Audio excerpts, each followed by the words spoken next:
মশলা পনির বানানোর জন্য আমরা কড়াইয়ে কিছুটা তেল দিয়ে তেলটাকে গরম হতে দেব। তেল যখন গরম হয়ে যাবে তখন আমরা এর মধ্যে আমাদের পনিরের টুকরোগুলো ভেজে নেব।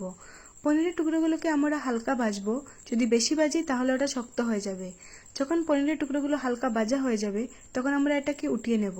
আর ওই তেলে দুটো তেজপাতা, কিছুটা গোটা গরম মশলা দিয়ে এর মধ্যে আছে ইলাইচি, দারচিনি আর লং, এটাকে হালকা ভেজে নেব। হালকা ভেজে যাওয়ার পর আমরা এর মধ্যে এক কাটুরি পেঁয়াজ বাটা দিয়ে দেব। যখন পেঁয়াজ বাটাটা ভাজা হয়ে যাবে তখন আমরা এর মধ্যে 1 চামচ আদা বাটা, 1 চামচ রসুন বাটা দিয়ে ওটাকে ভালোভাবে ভেজে নেব।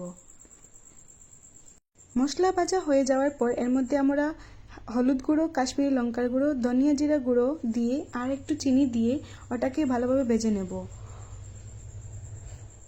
মশলা যেন জলে না যায় তার জন্য আমরা কিছুটা জল দিয়ে মশলাটাকে ভালোভাবে ভাজবো। যখন মশলা ভাজা হয়ে যাবে তখন আমরা এর মধ্যে একটা টমেটো পেস্ট দিয়ে দেব।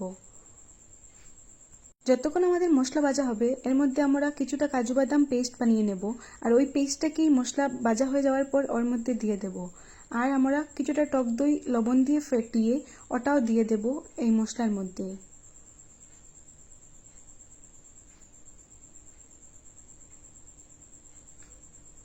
মশলা ভাজা হয়ে গেলে তারপর এর মধ্যে আমরা জল দিয়ে ওটাকে ভালোভাবে মিক্স করে ঢাকনা চাপা দিয়ে রেখে দেব। আর কিছুক্ষণ পরে পরে নেড়েচেড়ে দিতে হবে, না হলে মশলাটা নিচে থেকে জ্বলে যাবে। মশলাটা যখন ফুটিয়ে আসবে তখন আমরা আমাদের আগে থেকে ভেজে রাখা পনিরের টুকরোগুলো দিয়ে কিছুক্ষণের জন্য ঢাকনা চাপা দিয়ে রেখে দেব। তারপর কিছুক্ষণ পর ঢাকনাটা সরিয়ে এর মধ্যে কিছুটা ঘি দিয়ে আমাদের রান্না কমপ্লিট হয়ে যাবে।